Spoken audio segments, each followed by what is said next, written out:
जहां बात होने वाली है आज वीएसटी टेलर्स के मैनेजमेंट से, और उनसे चर्चा करेंगे हम सेल्स आउटलुक पर, ईवी इंडस्ट्री ग्रोथ के बारे में बातचीत करेंगे। लेकिन सबसे पहले आपको कंपनी के बारे में कुछ जानकारी दे देते हैं। तो वीएसटी टेलर्स जो है उसकी शुरुआत हुई थी 1967 में। खेती से जुड़े अलग अलग कंपोनेंट बनाने वाली कंपनी ये है। भारत के अलावा कंपनी का कारोबार दुनिया भर के 20 से ज़्यादा देशों में फैला हुआ है। कंपनी मित्सुबिशी ग्रुप जापान के लिए प्रोडक्ट्स की मैन्युफैक्चरिंग और प्रमोशन भी करती है।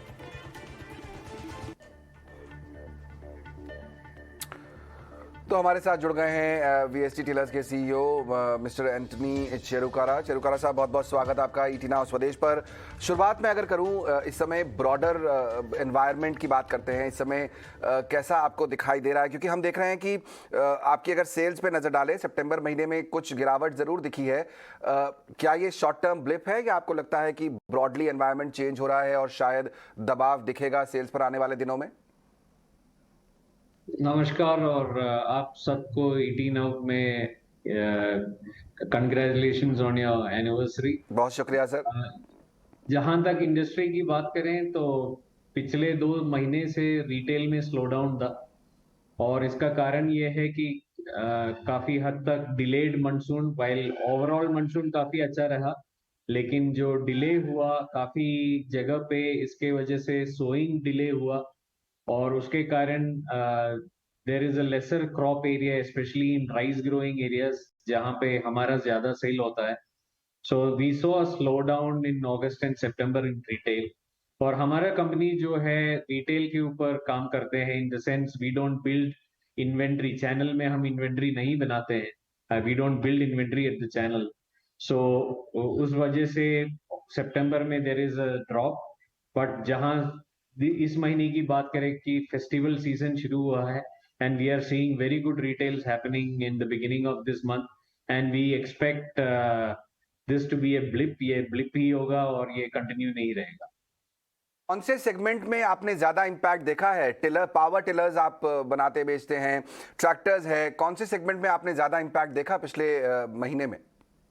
दोनों सेगमेंट में इम्पैक्ट हुआ। रिटेल में अगस्त तक there was continuous growth power tiller segment में, लेकिन सितंबर में हमने देखा कि जो रिटेल सेल जो इफेक्ट हुआ वो पावर टिलर सेगमेंट में भी हुआ, तो उस वजह से there has been a drop in September. But looking at the initial days of October, हमको लग रहा है कि this was just a blip because festival season has begun very well. Season की शुरुआत अच्छी है, और इसके साथ साथ एक और इम्पॉर्टेंट बात जो हो रही है वो ये कि कमोडिटी के प्राइसेस भी नीचे आ रहे हैं। आपको लगता है कि जो मार्जिन्स हैं आपकी कंपनी की वो यहाँ से बेटर होती जाएंगी? कोई गाइडेंस अगर आप शेयर कर पाए। बिल्कुल, कमोडिटी प्राइसेस जैसे कम होगा वो पास ऑन किए जाएंगे toward from our suppliers to the manufacturing, and definitely that should help us to overcome जो कमोडिटी प्रेशर पिछले कई क्वार्टर में हम फेस कर रहे थे। We should be able to overcome that. लेकिन फिलहाल श्योरिटी के साथ कहना मुश्किल है बिकॉज क्रूड प्राइसेस में अभी भी थोड़ा सा वॉलेटिलिटी नजर आ रहे हैं। So this could influence also the demand picking up in China, also could lead to some amount of volatility in commodity prices. तो surety के साथ ये कहना मुश्किल है, लेकिन फिलहाल the trend is looking softening of prices, and that will definitely help our margins. आपने कहा कि डिमांड अच्छी दिख रही है, फेस्टिवल सीजन शुरू हो रहा है और उसका फायदा मिल रहा है। आपने पहले ये कहा था कि आप Q1 में FY23 के जो है अपने प्राइसेस जो है वो इंक्रीज कर सकते हैं करीब 2 से 3% के आसपास। क्या आपने वो कर लिए हैं, और आने वाले क्वार्टर्स में आपको क्या लगता है, क्या और प्राइस हाइक करने की जरूरत होगी? हमने Q1 में प्राइस इंक्रीज किया था, करीब 1.5% का प्राइस इंक्रीज हमने किया था।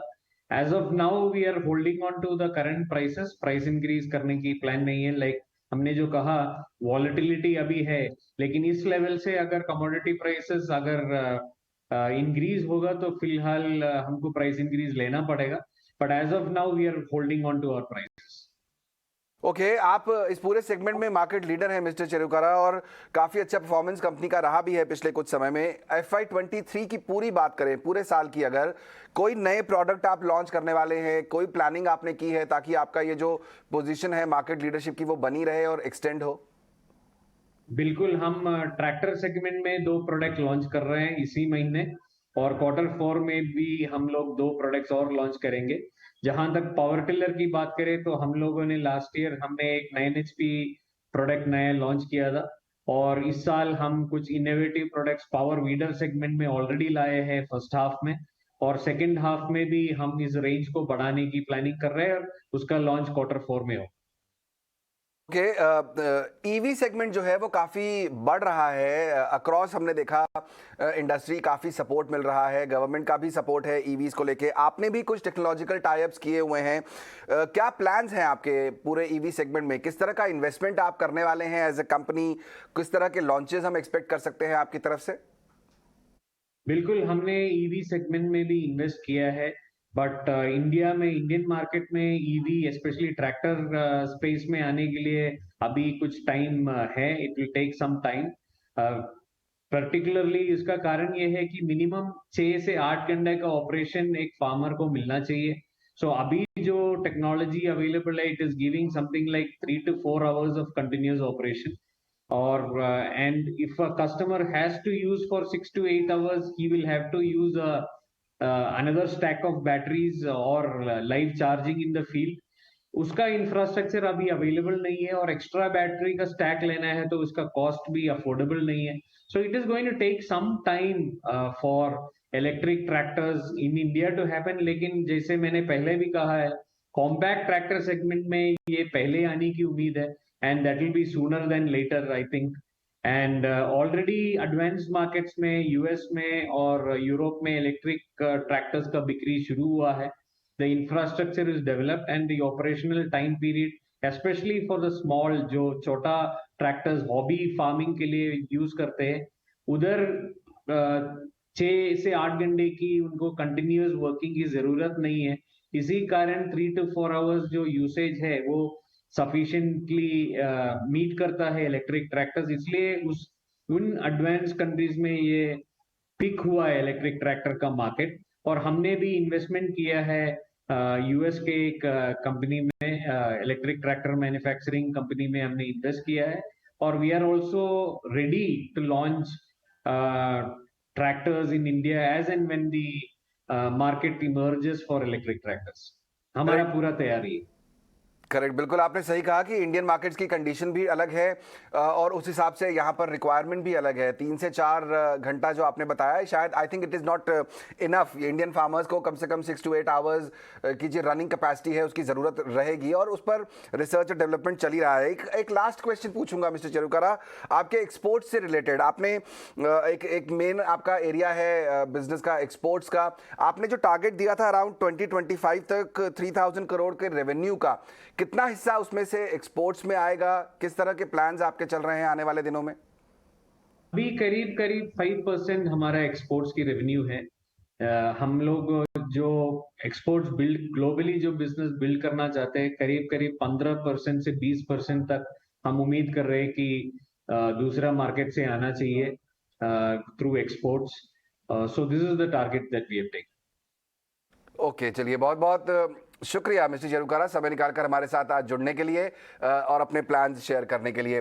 वीएसटी टेलर्स के टॉप मैनेजमेंट आपको बता रहे हैं किस तरह से अपॉर्चुनिटीज़ बन रही हैं, न सिर्फ इंडियन मार्केट बल्कि ग्लोबल मार्केट में। ईवी एक बड़ा सेगमेंट है जहां पर कंपनी इन्वेस्टमेंट भी कर रही है, लेकिन वहां पर रिसर्च अभी बाकी है, और इंडियन जो रिक्वायरमेंट्स हैं वो थोड़ी डिफरेंट हैं, उसके हिसाब से काम होगा। जिस तरह के टारगेट्स उन्होंने रखे हैं, पिछले महीने जो उन्होंने सेल्स में कमी देखी थी, वो कह रहे हैं कि एक ब्लिप है, आगे फेस्टिवल सीजन सामने है और अच्छी बिक्री होने की उम्मीद की जा सकती है। स्टॉक आपके सामने करीब करीब 2200 रुपए का, क्या करना चाहिए इसमें आपको? मेरे साथ मेरे खास मेहमान जुड़ गए हैं, रवि सिंह का करते हैं स्वागत। रवि, बहुत बहुत स्वागत आपका ईटी नाउ स्वदेश पर। क्या कॉल है इस समय वीएसटी टेलर्स पर आपका? देखिए, आपने सबसे खास बात है कि आपने जिस तरीके से मैनेजमेंट से आप निकालते हैं, उससे एनालिस्ट और रिव्यूअर सभी को पता चलता है कि आगे कंपनी का प्रोस्पेक्ट क्या है। और अभी जो जिस हिसाब से इसके जैसे 2190 के पास प्राइस चल रहा है, थोड़ा सा मार्केट यहाँ पर अनस्टेबल सा है, इस वजह से शायद थोड़ी प्रॉफिट बुकिंग आपको देखने को मिल सकती है। लेकिन जो फंडामेंटल है वो काफी स्ट्रांग है। अगर फंडामेंटल के पॉइंट ऑफ व्यू से देखें तो आपने क्लियर कट कहा, जो अभी खासतौर से लॉजिस्टिक और एक्सपोर्ट और इम्पोर्ट को लेकर के पॉलिसीज में डेवलपमेंट, उसका भी फायदा कंपनी को आगे मिलेगा। और मुझे ऐसा लगता है कि लॉन्ग टर्म के प्रोस्पेक्ट से अगर 2000 के आसपास कभी निवेश का रणनीति बनाएं तो अप साइड में एक बार 2450 और 2500 ये बीच के लेवल आपको जल्द देखने को मिल सकते हैं। और लॉन्गर टर्म पे ये स्टॉक अच्छा है, स्ट्रॉन्ग फंडामेंटल के साथ चल रहा है, क्वार्टर ऑन क्वार्टर ग्रोथ भी ठीक ठाक देखने को मिल रही है। तो मुझे लगता है कि अभी फिलहाल तो यहाँ पर इसको बाय की रिकमेंडेशन पे रखना चाहिए और टारगेट होगा 2500 का लगभग 6 महीने के अंदर। ओके, तो 6 महीने के लिए टारगेट यहाँ पर 2500 तक का आपको रखना चाहिए, लंबी अवधि का नजरिया, और बाय कैटेगरी में आता है वीएसटी टेलर। चलिए, बहुत बहुत शुक्रिया रवि, हमारे साथ समय निकालकर आज जुड़ने के लिए।